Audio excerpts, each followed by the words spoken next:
Ayun, so good day sa inyo guys. So Tuesday, July 21, 2020. At ito po yung mga top trendings natin na stocks sa ngayon. So nauna pa rin si dito, APBI, Surtech, Macro Asia, Merimart, GMA7, Megawide, Holcim, at saka si ACE PH at ang ating PSEI index. Ayan, so green yung ating index pero actually nag-loss tayo ng negative 0.23% ngayong araw na to. So medyo matamlay pa rin yung ating PSEI sa ngayon.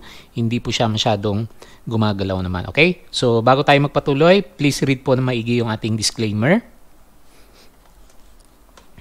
Okay, at as usual, doon sa mga bago nating kasama, please don't forget to subscribe dito sa ating Palaboy Trader na YouTube channel at i-browse po yung mga reviews natin kung halimbawa meron kang mga na-miss na reviews. So pwede po pong balikan itong mga nandito po sa vlogs po natin. Okay? At dito naman sa ating Facebook account. So follow mo lang ako guys para updated ka din dun sa mga pinopost natin dun sa YouTube channel natin kung halimbawa hindi ka nakasubscribe doon.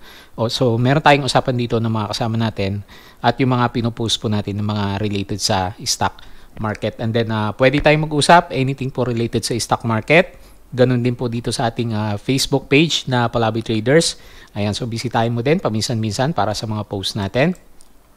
At doon sa mga kagaya ko na mahilig po sa news, so follow mo lang ako dito sa aking Twitter account na Palaboy Trader naman para sa mga daily news na ina-upload natin na pwede po maka-affecto doon sa mga stocks natin. So halimbawa dito yung sina URC, sina ANI, si ACE-PH, tsaka si GMA7 at yung mga related po kay President Duterte naman. Okay, so punta tayo dito sa ating PSEI index. So medyo matamlay nga itong si PSEI index kasi nag-loss tayo ngayon ng negative 0.23%. Pero mapapansin mo dito sa kanyang galaw talagang very limited lang yung nagtitrade dito sa ating PSEI market. So, yun nga lang, ang hindi maganda pa rin sa kanya, dire-diretso po yung ating net foreign selling. So, for 2 weeks or 12 days na po, na negative po yung ating foreign buying. So, ngayong araw na to, nag-loss na naman tayo, negative 582.24 million. So, talagang umaalis po yung mga investors.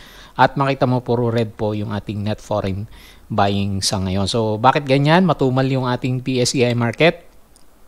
So, lahat po kasi is nag-aantay na magkaroon ng good news regarding po sa lockdown sa Metro Manila. Pero talagang hindi pa masyadong matatapos yung issue na yan kasi meron pa rin naman tayong COVID cases, di ba? So, sa ngayon, lockdown pa rin. Kaya pati yung ating mga stocks is hindi rin masyadong gumagalaw sa ngayon. So, yung iba is pakonti-konti bumabagsak pa nga yung kanilang mga prices. So, merong news galing kay GMA News Online. So, pwede nyo basahin to. So, nakalagay dito, there is little to no action on blue chip issues as most investors are on the sideline. So, tingin natin, hindi sila nasa sideline. Lumalabas sila para naman po pumunta dito sa ating US market. Kasi makita mo, lagi pong green dito sa US natin. So, nakita mo nung kahapon, biglang umakyat itong si Nasdaq Composite Index. So, nag-gain po siya 2.51%. So, new all-time high na naman sa kanila sa United States. At then, makita mo naman dito sa kanilang futures, talagang nagsisurge po yung kanilang stock sa market. So, tingin natin yung mga foreigners na lumalabas sa PSEI natin, nagpupuntahan po sa ibang mga markets kasi okay po yung galaw ng kanilang mga charts. So makita mo sa global indices mukhang single out talaga ang Pilipinas kasi lahat po is nag-gain ngayong araw na to. So makita mo dito yung iba more than 1%, dito sa Hang Seng Index is more than 2%.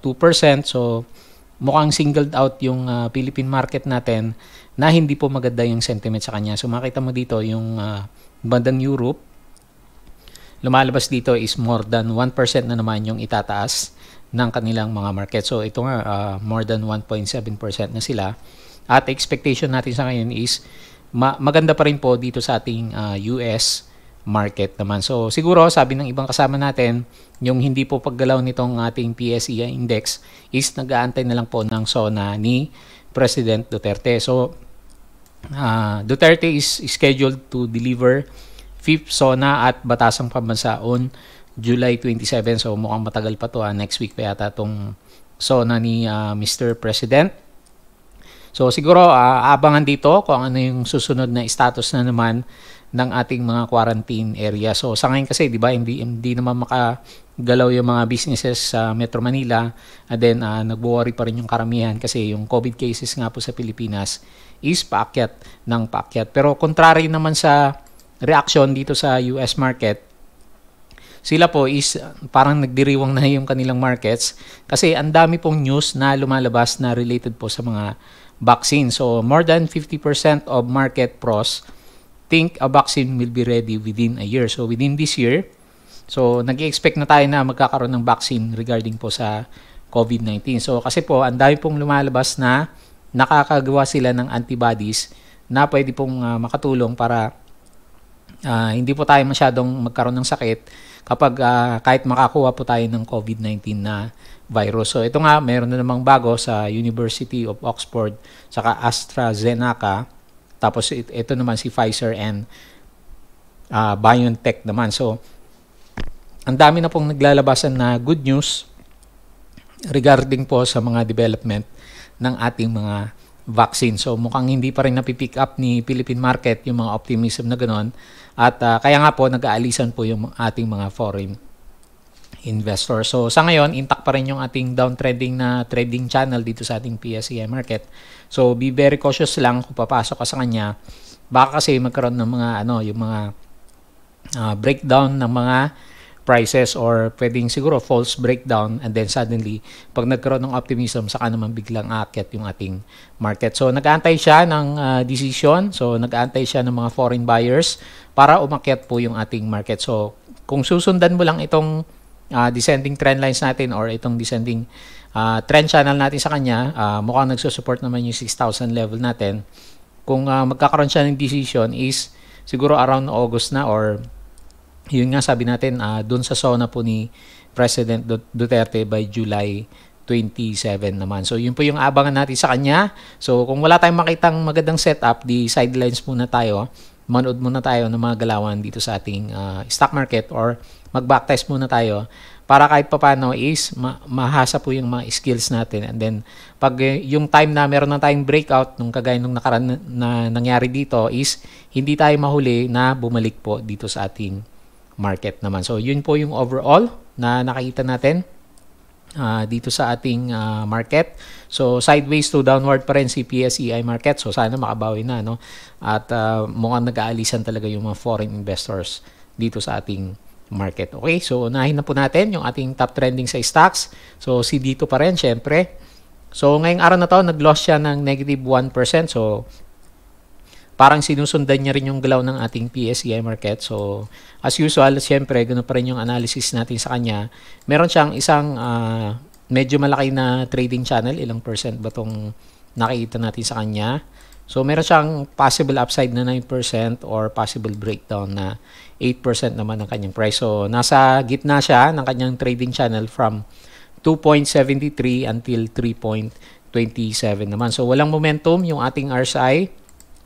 Kasi nag-curve down pababa, at mukhang yung ating MACD is wala pa rin siyang gusto na umakyat dito sa ating red line sa ngayon. So medyo malaki yung volume, so hindi natin alam kung umalis na yung mga nakaangat ng kanyang prices, kasi kung mula dito sa kanyang bottom area meron siyang maliit na upside, around 8% naman, which is good kung trading lang naman yung gusto mo sa kanya. So hindi natin alam kung selling volume to or accumulation volume, kasi yung candle natin is hindi naman masyadong nagbago ngayong araw na to. So wala pa rin catalyst dito kay stocks natin na si dito. Kaya ang titignan natin sa kanya is ito pong sideways na trading channel natin po sa kanya. Yan. So wala tayong nakuhang news na related sa kanya. So ganyan muna yung ilalagay natin sa kanya until magkaroon po ng optimism ulit dito sa ating market naman. Okay? Next po natin si APBI. So nag-loss si APBI na naman, pero medyo malit lang, negative 2.03%. So palakihin natin yung ating charting para makita natin yung kanyang galaw, kasi sobrang liit. So medyo nagkaroon ng gap down pala itong si APBI, and then try nating ibalik yung ating mga Fibonacci level. So subukan muna natin sa kanyang 10 pesos, yung sinasabi natin nung nakaraan na parang pinaka-fair value nitong si APBI natin.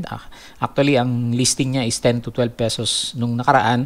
So, wala pa rin tayo makita, no? Kung 12 pesos naman yung aabangan mo sa kanya, so medyo malapit na siya. So, konting galaw na lang siguro to, pupunta na siya dito sa kanyang fair value na around 12 pesos naman sa kanya. So, ilagay natin ng konti dito sa kanyang settings para sakto yung 12 pesos natin at masukat natin kung sakaling babagsak pa itong si APBI natin. Medyo laki pa rin pala, no? So, meron pa rin siyang possible downside na around negative 15% kung itong buying volume na nakita natin ngayong araw na to is hindi po magkaroon ng reversal. So, mukhang overdue naman sa correction na itong si APBI kasi makita mo more than 3 weeks na yata na dire-diretsong pababa po yung kanyang mga prices. Kung sakaling magkaroon ng rebound itong si APBI, medyo malapit lang, no? So, tingnan natin kung ilang percent yung possible upside niya. Kung ito yung isang pinaka-bottom niya, so medyo malaki din, no? 19% din pala. Kung lalaroin na naman to ng mga kasama natin na traders naman sa kanya. So, medyo hindi pa rin ganun kaganda yung kanyang technicals kasi parang falling knife pa rin po itong si APBI. Pero nonetheless, yung nakikita natin na candle sa ngayon, kung mag-survive siya bukas, hindi bumagsak yung ating prices.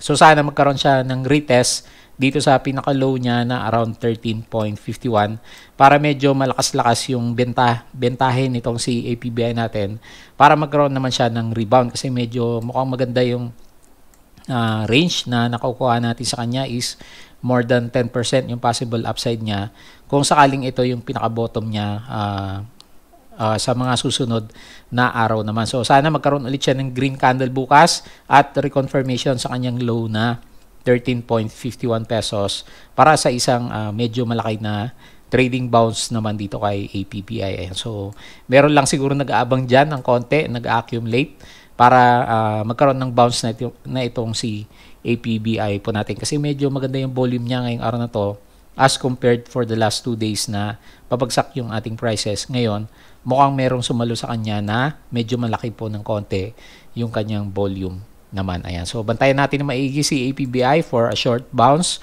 kung trading lang naman yung gusto mong puntahan sa kanya. Pero yun nga lang, may chance pa rin naman na bumagsak pag na-break pa rin niya yung 13.51 na pinaka low level natin or around 13.54 yung low level natin ngayong araw na ito naman. Okay, so next pa natin si Certec. So, ayun. So, mukhang pabagsak pa rin talaga itong si Certec, no? So, ang laki pa rin ng loss niya.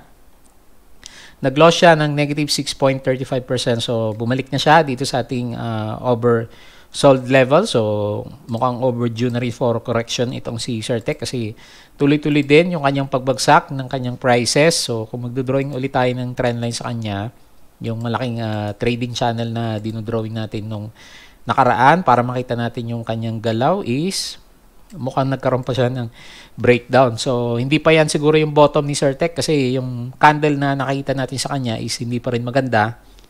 Bearish candle pa rin. And then, yun nga lang, medyo malaki yung volume ngayong araw na to. So, antayin na lang natin kung magkaroon siya ng mga Dow G.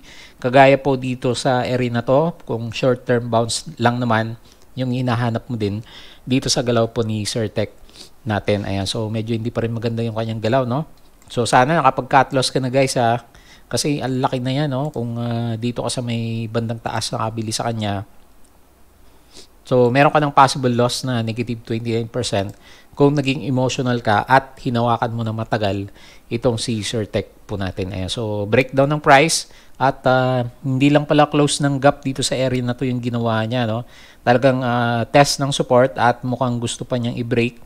So, kasi pag bumagsak pa rin, ito naman yung gap na pwede niyang i-close dito sa may bandang baba.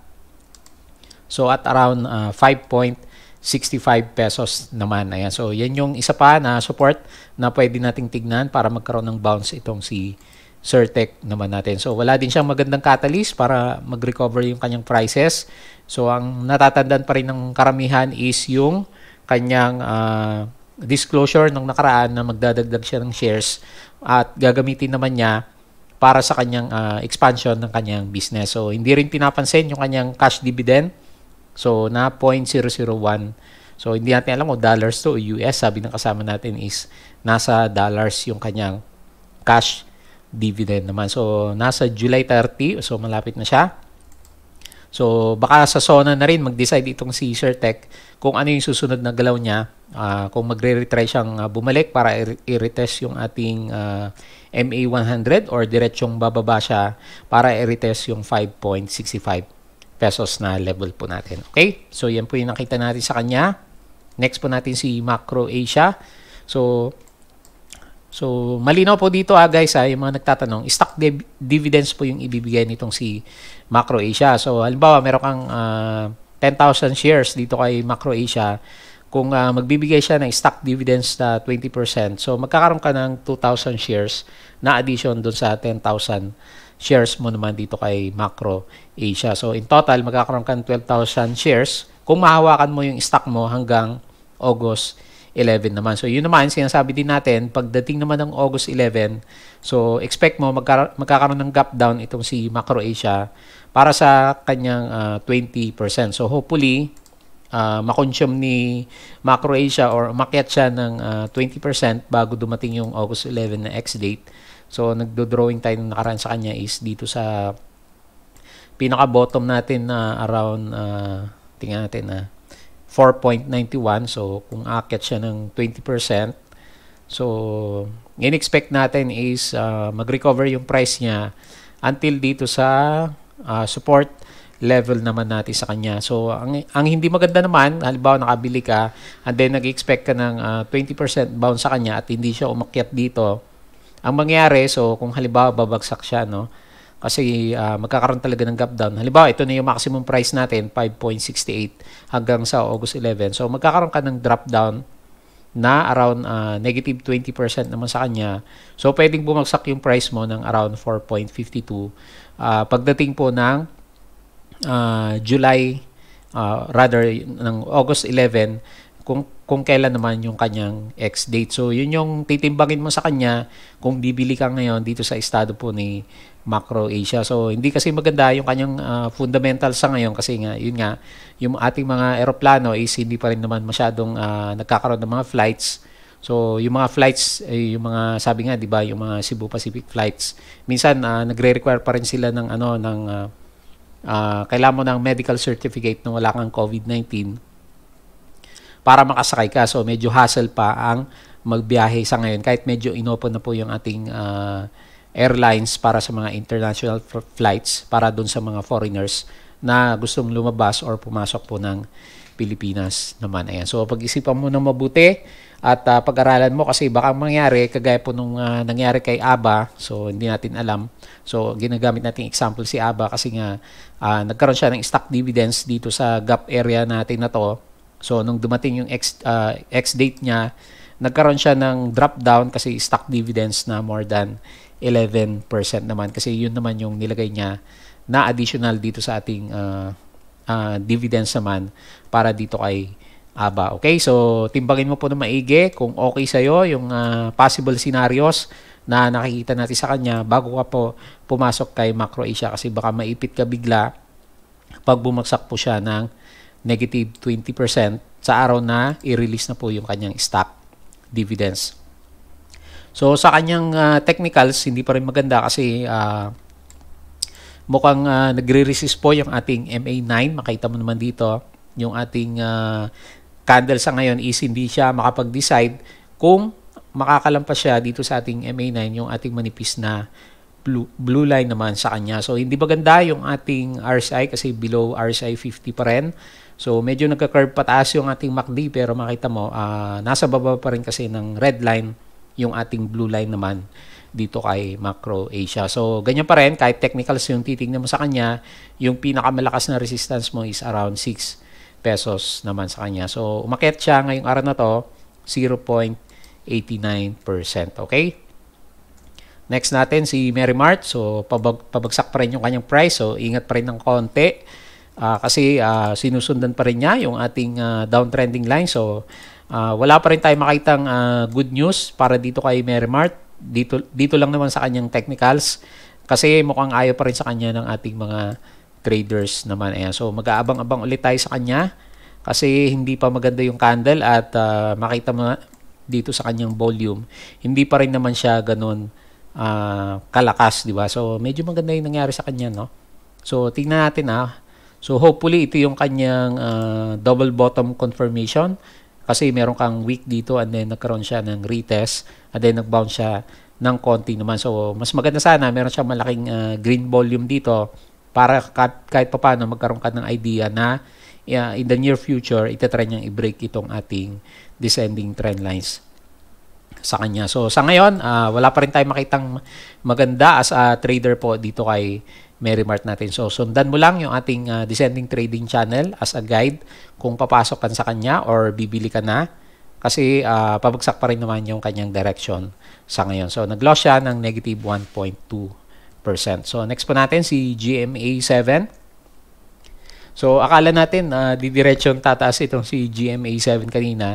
Pinapanood natin siya kasi kahit papano kung i-compare mo yung volume niya, medyo maliit siya, di ba? Pero halos pare siya nung nagkaroon siya ng upsurge during the first 4 days bago siya magkaroon ng magandang breakout ng kanyang prices.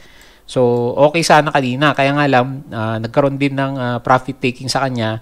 Pero nag-gain pa rin naman siya ngayong araw na to ng 2.26%. So, kung magdo-drawing tayo sa kanya ng, ng Fibonacci ulit, balik natin yung drawing natin ng isang araw para makita natin yung kanyang mga levels. So, dito ba tayo naglagay o dito sa may malapit dito? Anyway, gamitin natin tong consolidation na area dito. So, mukhang gustong umangat kanina nitong si GMA7. Yun nga lang, naging resistance niya itong area na to. So, akala ko sa may Fibonacci area, di ba? So, yung around 6.06, hindi niya kinayang basagin. So, sakto sana dun sa usapan natin na kahapon para sa kanyang isang level ng Fibonacci, which is meron siyang trading range na around 11%. So, medyo nag-doji siya. So, magkakaroon na retest bukas dito sa ating MA9 naman. So, hindi kasi maganda yung doji na mga ganyan nakita natin na candles. So, ibig sabihin, medyo weak po kasi yung mga traders natin dito. So, walang masyadong nag-support sa kanya para sana kahit paano magkaroon siya magandang green candles sa ngayon. So, kung hindi niya kakayanin yung support niya na MA9 bukas, so babalik tayo dito sa kanyang maliit na trading channel naman dito sa kanyang baba. Kasi yung pinaka-base niya, meron kang madodrawing sa kanya na ascending trend lines kahit papano naman. Kung hindi, kung babagsak siya, so hopefully magkaroon siya ng retest para tuloy-tuloy na umakyat naman yung kanyang prices sa mga susunod na araw naman. So, kung technicals lang pag-usapan dito sa ating mga indicators, okay na okay po itong si GMA7 kasi RSI is above 50 and then makita mo yung MACD is pointing upwards naman sa kanya. So, yun nga lang, yung condition po ng market is hindi maganda. Kaya magkaroon lang ng konting gain itong si GMA7. So actually umabot siya ng mga 5% yata kanina. Kinukuha na po siya kaagad kasi nga hindi po maganda yung trading environment natin sa ngayon. So sa ngayon, yan muna ang pagbabasehan natin, yung pinaka-base nila. Pwede na tayo mag-wait sa kanya ng ascending trend lines naman para sa kanyang technical support naman. Okay, so bukas magkakaroon ng retest po dito sa ating MA9. Kung kakayanin niya yan, di maganda, tutuloy siya dito sa taas. Pero kung hindi, magre-retest po dito sa ating dinodrawing na trend lines naman sa kanya. So, nonetheless, nag-gain po siya ng 2.26%. Okay, so next po natin si MY. So, klaro ko lang yung news kahapon. Nagkamali ako ng konti sa interpretation.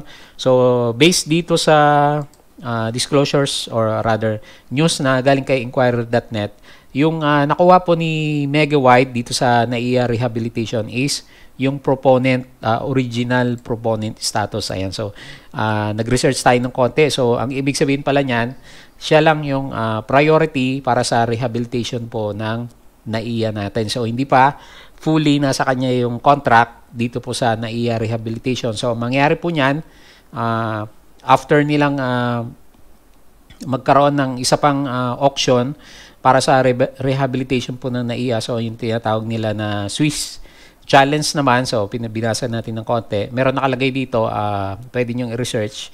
So, yung magkakaroon ng Swiss Challenge, ayan. So, andito pala siya. So, ibig sabihin, merong ibang bidders na i-challenge po yung gusto ni M-White na bid. So kung matatandaan nyo, nag-bid siya ng around $3 billion. Halimbawa, may isang company dyan, magsabi $2 billion lang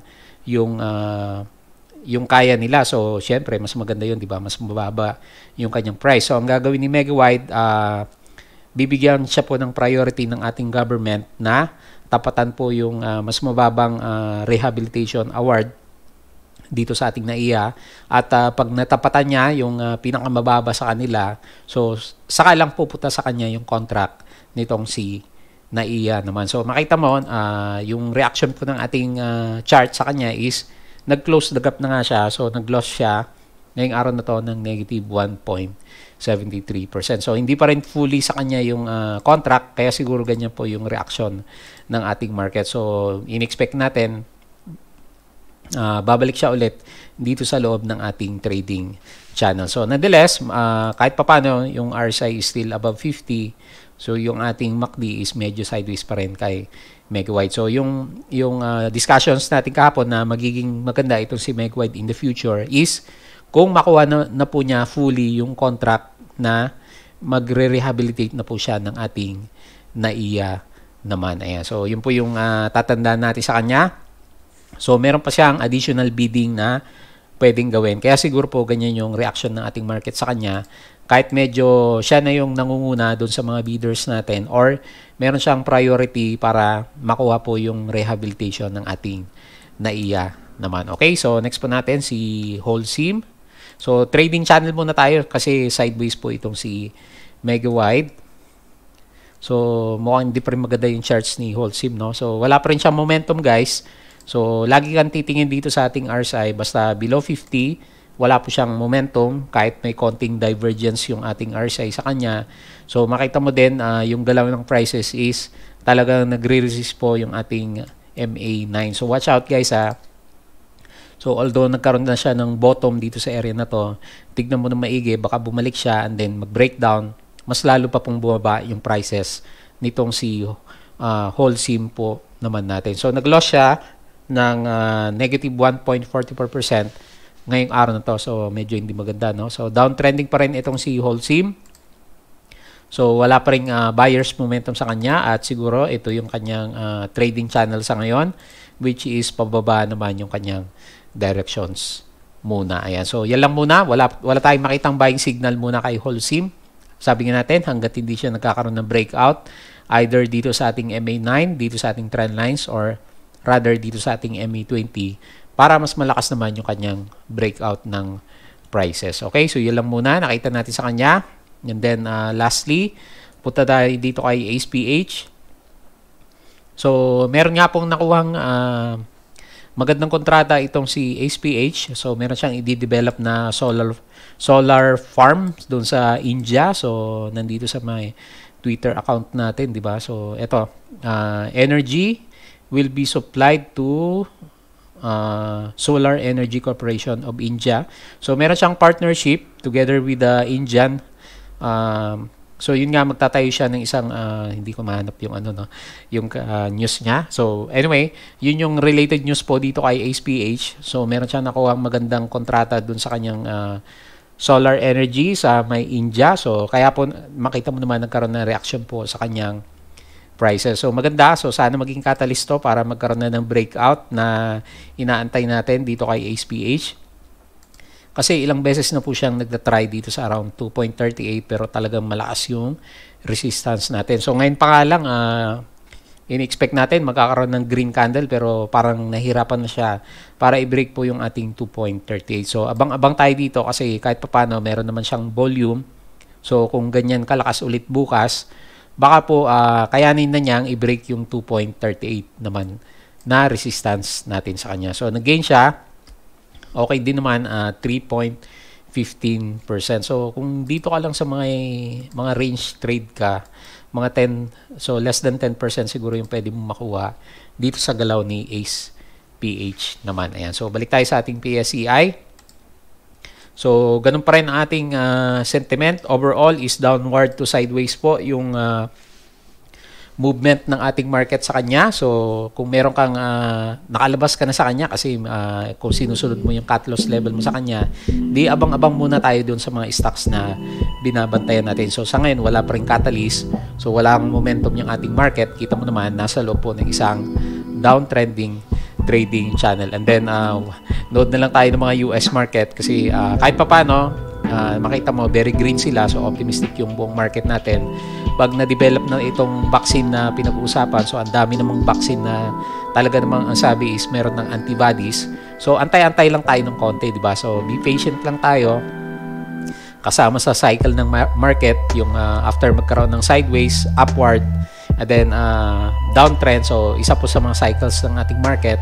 So, kasama po yan sa mga trading experiences na nakukuha natin dito sa ating market. So, wag ka lang mawalan ng optimism sa kanya kasi balang araw magre-recover din naman itong market natin. Lalong-lalo na po kung meron ng vaccine na i-manufacture yung ating mga researchers na gumagawa naman. Ayan. So, kita mo naman sa US talagang wala pang final vaccine pero umakyat na yung kanilang mga market. So, ang pumipigil lang talaga sa atin is yung lockdown sa ating Philippine market. So, yun nga naman, okay lang naman kasi kaysa naman na biglang dumami yung surge ng coronavirus. So, mapapansin mo doon sa mga bansa na hindi masyadong nag-lockdown, ang dami pong namamatay sa kanila. Yun. So, yun lang. Kailangang i-balance siguro ni President Duterte at malalaman natin sa kanyang SONA na darating ngayong July 27 kung ano yung magiging status ng mga lockdown sa Philippine naman. Ayan. So, yun lang guys. Maraming salamat sa iyong panonood at pakikinig. Don't forget to subscribe dito sa ating Palabi Trader na YouTube channel. Follow mo lang ako dito sa aking Facebook account at sa aking Facebook page. And then, follow mo din ako dito sa aking Twitter account. Okay? So, yun lang guys. Maraming salamat at kita po ulit tayo bukas.